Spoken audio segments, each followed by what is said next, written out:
garoonka diyaaradaha degmada Jowhar ayaa muddooyinkii la soo dhaafay waxaa ka socday howl bilicdiisa lagu horumarinayo sida uu warbaahinta qaranka halkaasi booqatay u sheegay mareeya cusub ee garoonka diyaaradaha degmada Jowhar Mukhtaar Abuukar Macalin asagoo ay ka muuqato dayacad aad u baasan waxa ilaahay mahadiisa inuu maanta aan soo gaarsiinay oo ay tahay maalintii 26aad meel basaajarka ka baxa garoonka diyaaradaha dadka kuwa soo dega iyo madaxda state-kuba aan gaarnay meel ay ku nastaan aan looga sameey karo service oo hididiila waxaan u mahadcelinayaa halkan taageerayaashii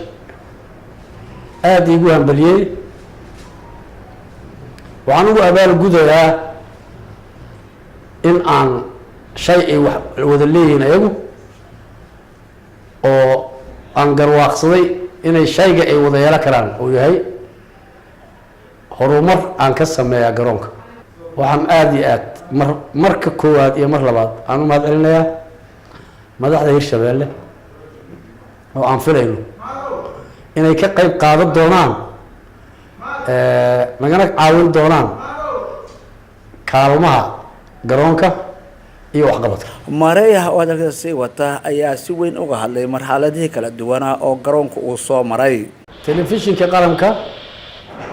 aad iyo aad ayaan idinku mahadcelinayaa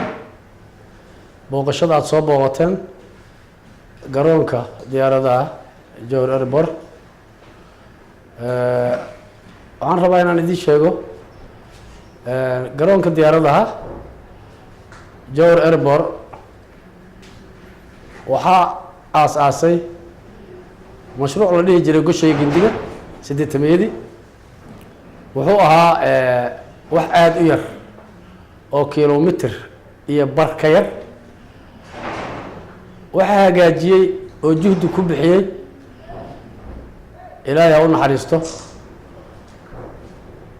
Maxamed Cumar Xabeeb oo juhdi badan ku bixiyay wuxuu soo gaarsiiyay meel garoonku ka ambaqaadi karo Abuukar Maxamed Bacadle warbaahinta qaranka